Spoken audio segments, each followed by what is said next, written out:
When a selfish prince is cursed to live as a hideous beast, he begins to lose hope for himself and his enchanted staff. That is, until Belle, a smart, brave young woman with a caring heart, enters their lives. Soon, a different sort of enchantment sparks, and a beauty is found within. One cold evening, a poor old woman knocked on the door of a castle in a forest.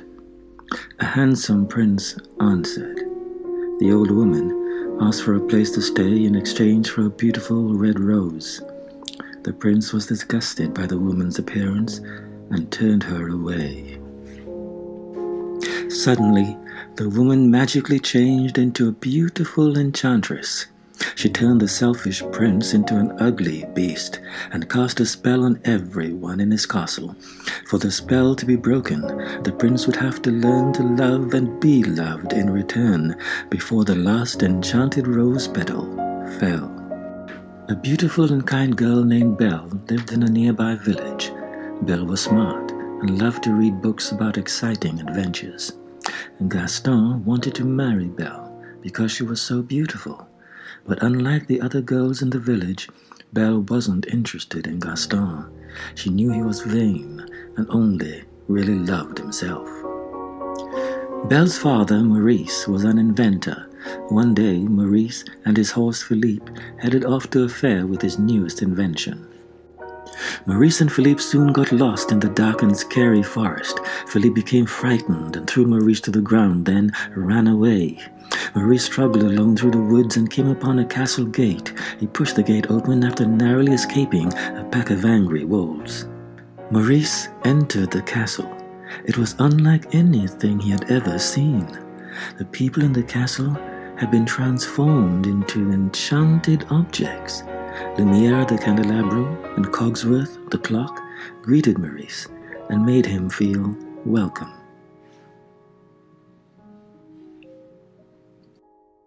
Suddenly, an angry beast barged into the room.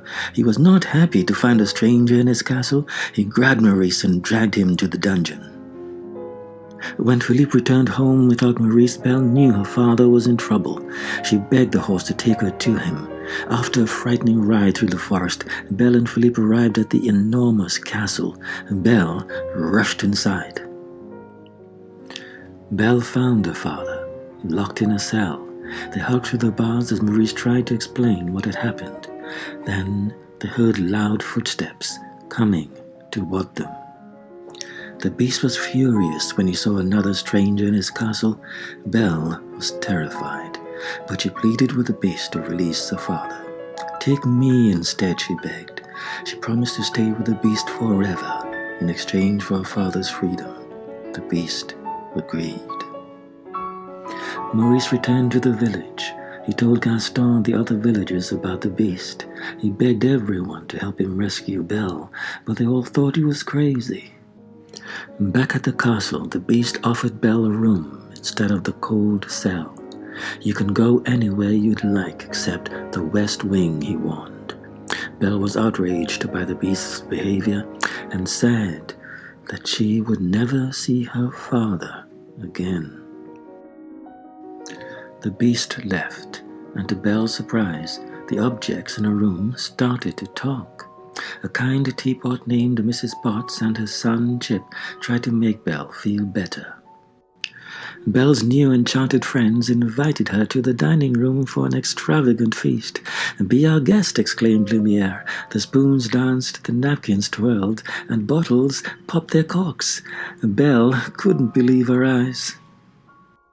After dinner, Belle explored the castle. Despite the beast's warning, she entered the forbidden West Wing, where she found the beast's enchanted rose. The beast grabbed the rose before Belle could touch it. "Get out!" he roared. Belle was terrified. She ran out of the castle and found Philippe, but they didn't get far. The woods were too dark and dangerous. Hungry wolves soon surrounded them. Belle was in trouble. Suddenly, the beast arrived. He fought off the wolves with his bare hands and saved Belle. The wolves fled, but not before the beast was badly injured. Belle returned to the castle with the beast to tend his wounds. "Thank you for saving my life," she said.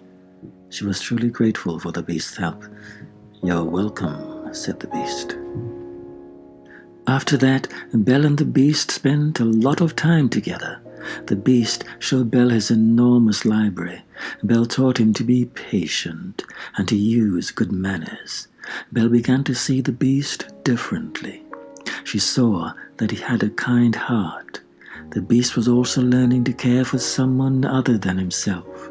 He hoped that maybe one day the spell could be broken. One evening, the beast invited Belle to a special dinner. He remembered to use good manners just as Belle had taught him. After dinner, they danced in the grand ballroom. Their feelings for each other grew even stronger. The beast asked Belle if she was happy. "Yes," said Belle, "but I wish I could see my father again." The beast gave Belle a magic mirror. In it, Belle could see whatever she wished, and when she looked, an image of Maurice appeared. He was lost in the woods, and he looked sick, weak, and in need of help. "You must go to him," said the beast sadly. He released Belle as his prisoner and gave her the magic mirror so that she would remember him. Belle found her father and took him back to the village, but Gaston told everyone Maurice was crazy and should be sent away. "He thinks he's seen a beast," shouted Gaston. To prove that her father wasn't crazy, Belle showed Gaston the beast in the magic mirror. Gaston was shocked. He convinced the villagers that the beast was dangerous. He locked Belle and Maurice in their own cellar. Then he gathered a group of people and set out to attack the beast. The angry mob found the castle and marched inside. The enchanted furniture and dishes fought off the nasty intruders. Gaston searched the castle for the beast. Back in the village, Belle managed to escape from the cellar. She rushed to the castle to stop Gaston. Gaston had found the beast and was ready to attack. At first, the beast didn't want to fight. He was very sad that Belle had left, but to his surprise, Belle returned. He regained his confidence and started to fight back against Gaston. But the beast was badly hurt.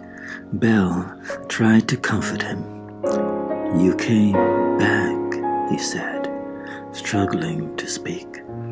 He was happy to see Belle despite his pain. Belle laid her head on his chest and began to cry. As the last enchanted rose petal was about to fall, Belle whispered, "I love you." Just then, something magical happened. The beast rose into the air. Rays of sparkling light hit the ground. The beast began to transform. His claws turned into hands, and his fur disappeared. He was human again. The spell was broken. Belle saw that the beast was actually a prince. She was amazed. "Belle, it's me," declared the prince. She felt his soft hair and rubbed his smooth face. She looked deeply into his eyes. "It is you," she exclaimed. Belle and her prince joyfully danced together. Their love for each other had broken the spell. Mrs. Potts, Lumiere, Cogsworth, and the other enchanted objects changed back to their human selves, and they all lived happily ever after. The end. Next week, the storyteller will read, "Take heart, my child, a mother's dream."